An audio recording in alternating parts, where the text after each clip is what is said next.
اعوذ باللہ من الشیطان الرجیم بسم اللہ الرحمن الرحیم۔ السلام علیکم دوستو، یوں تو ہر رومانوی لوک داستان اپنے اندر انتہائی حسین پہلو رکھتی ہے، لیکن شیری اور فرحاد کی رومانوی داستان سب سے الگ ہے۔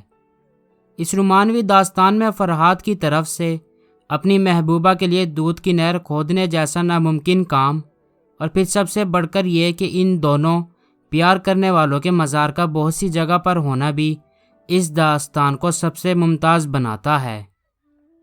فرینڈس، شیری فرحاد کی رومانوی داستان کو سب سے پہلے ایران کے ایک صوفی شاعر نظامی گنجوی نے تحریر کیا۔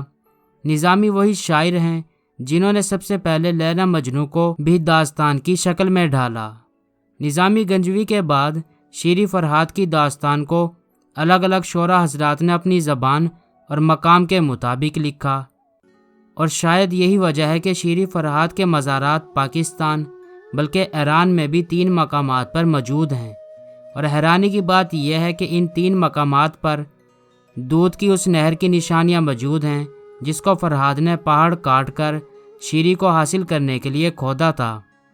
نظامی گنجوی کے مطابق شیری ملک آرمینیا کی ایک خوبصورت شہزادی تھی۔ جب وہ جوان ہوئی تو اس کے حسن کے چرچے دنیا کے ہر ملک کے ساتھ ساتھ ایران میں بھی جا پہنچے۔ ایران پر اس وقت ساسانی حکمران حکومت کرتے تھے۔ خسرو جو کہ ایران کا شہزادہ تھا، جب اس نے شیری کے حسن کے بارے میں سنا تو وہ دل کے ہاتھوں مجبور ہو کر شیری کے عشق میں مبتلا ہو گیا، لیکن اس سے پہلے ہی شہزادی شیری اپنا دل فرحاد کو دے بیٹھی تھی۔ خسرو چونکہ ایک طاقتور شہزادہ تھا، اس نے فرحاد سے کہا کہ اگر وہ شیری کو پانا چاہتا ہے تو وہ شیری کی یہ شرط پوری کرے کہ ایران کے ایک علاقے کرمان میں ایک پہاڑ موجود ہے، اس پہاڑ کو توڑ کر دودھ کی ایک نہر بنا دے، اور اگر فرحاد ایسا کرتا ہے تو خسرو نہ صرف شیری کو چھوڑ دے گا بلکہ ان دونوں کی شادی بھی دھوم دھام سے کروائے گا۔ خسرو کی حیرت کی انتہا نہیں رہی جب اس نے دیکھا کہ فرحاد نے تو پہاڑ کو کھودنا شروع کر دیا ہے، تو خسرو نے دھوکے سے فرحاد کو مروا دیا، اور جب یہ خبر شیری کو ملی تو شیری نے بھی اسی پہاڑ سے چھلانگ لگا کر خودکشی کر لی۔ ایک اور روایت کے مطابق شیری فرحاد ایک رومانوی لوک داستان ہے کہ ایک بادشاہ تھا، اس نے رنگ محل تعمیر کروایا تھا۔ فرحاد نے بڑی خوبصورتی سے رنگ محل تعمیر کیا تھا۔ نیل بادشاہ نے اتنا خوبصورت محل دیکھا تو اسے بہت زیادہ خوشی محسوس ہوئی۔ نیل بادشاہ نے بڑی خوشی سے فرحاد سے کہا کہ کاریگر، تم اپنے منہ سے جو انعام مانگتے ہو مانگو۔ فرحاد نے کہا کہ اللہ کا شکر ہے، میرے پاس اللہ کا دیا ہوا سب کچھ موجود ہے۔ بادشاہ نے دوبارہ کہا کہ جو مانگتے ہو مانگو، تو فرحاد نے کہا کہ میرے پاس اللہ کا دیا ہوا سب موجود ہے۔ تیسری بار پھر بادشاہ نے کہا جو مانگتے ہو مانگو، تو فرحاد نے کہا کہ میں جو مانگوں گا دو گے؟ نیل بادشاہ نے کہا ہاں دوں گا۔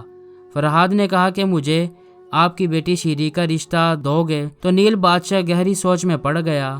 پھر نیل بادشاہ نے وزیر کو بلوایا اور وزیر کو سب باتیں بتائیں، اور وزیر سے کہا کہ اتنا غریب کاریگر میری بیٹی کا رشتہ اتنی ہوشیاری سے مانگ رہا ہے۔ وزیر نے کہا کہ بادشاہ سلامت، یہ اتنی بڑی بات نہیں ہے۔ وزیر نے بادشاہ سے کہا کہ فرحاد کو کہو کہ آپ کے رنگ محل کے نیچے سے دریا گزارے، تب میں تمہیں اپنی بیٹی کا رشتہ دے دوں گا۔ فرحاد اپنا ضروری سامان لے کر اللہ اور اس کے رسول کو یاد کر کے پہاڑی کی طرف روانہ ہو گیا۔ کچھ دن کا سفر طے کرنے کے بعد آخر کار اپنی منزل یعنی پہاڑی تک پہنچ گیا۔ فرحاد نے پہنچتے ہی پہاڑی کو کھودنا شروع کیا تو حضرت خضر علیہ السلام تشریف لائے۔ انہوں نے دیکھا کہ فرحاد پہاڑی کھود رہا ہے۔ انہوں نے فرحاد سے کہا کہ تم یہ کیا کر رہے ہو؟ فرحاد نے جواب دیا کہ میں پہاڑی کھود رہا ہوں کیونکہ نیل بادشاہ نے مجھ سے وعدہ کیا ہے کہ تم میرے محل کے نیچے سے دریا گزارو تو میں تمہیں اپنی بیٹی شیری کا رشتہ دوں گا۔ حضرت خضر علیہ السلام واپس چلے گئے۔ فرحاد پھر پہاڑی کھودنے لگ پڑا۔ کچھ دن کے بعد حضرت خضر علیہ السلام پھر آئے تو فرحاد پہاڑی کی کھدائی میں مصروف تھا۔ تب حضرت خضر علیہ السلام نے کہا کہ تم ابھی تک نہیں تھکے؟ فرحاد نے جواب دیا کہ عاشق کبھی نہیں تھکتے، بے شک وہ ساری زندگی کام کرتے ہیں، میں نے ضرور نیل بادشاہ کے رنگ محل کے نیچے سے دریا گزارنا ہے۔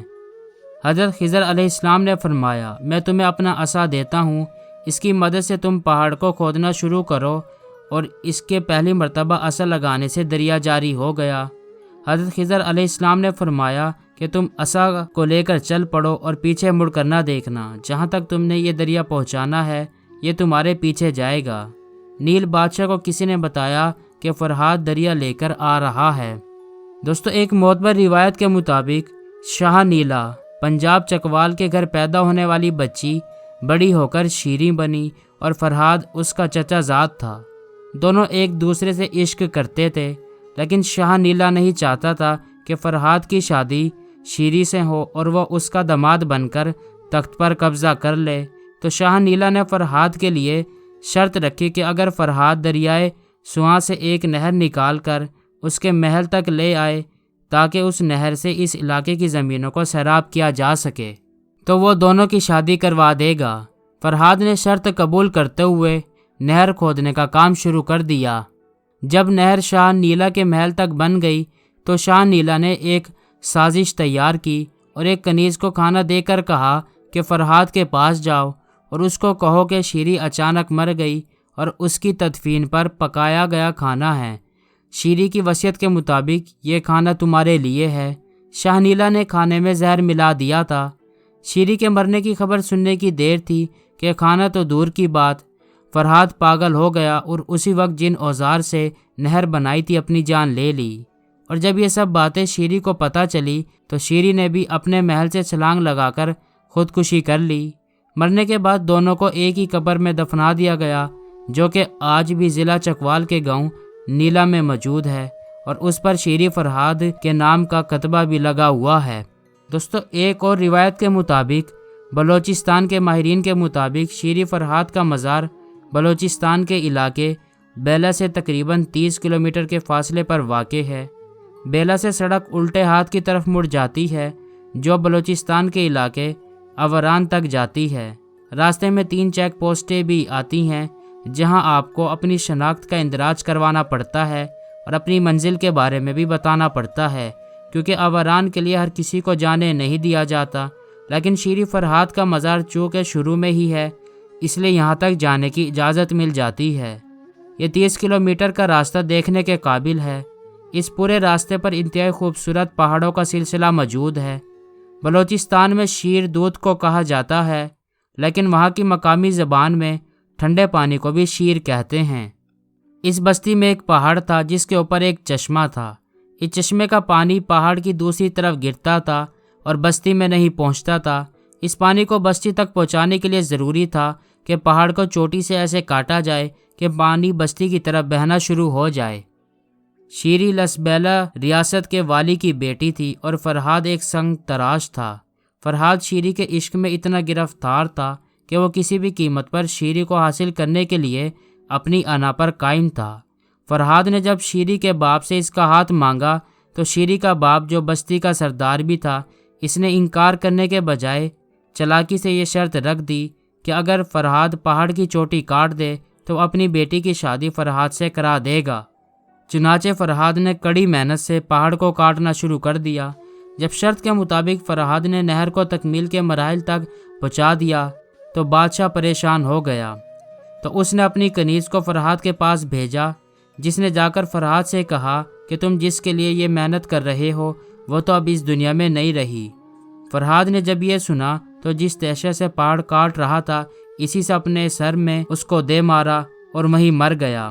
وہی کنیز اس کے بعد جب شیریں کو جا کر فرحاد کی موت کی خبر سنائی تو شیریں نے بھی اپنے آپ کو ختم کر لیا اور یوں دونوں مر کر اپنے عشق کو امر کر گئے۔ ان کے جسد خاکی ابدی مقام پر اکٹھے ہی دفنا دیے گئے، جو آج بھی ایک ہی قبر کی شکل میں موجود ہیں۔ دوستو، شیریں فرحاد کی کہانی ہر روایت میں ایران سے منسوب ہے۔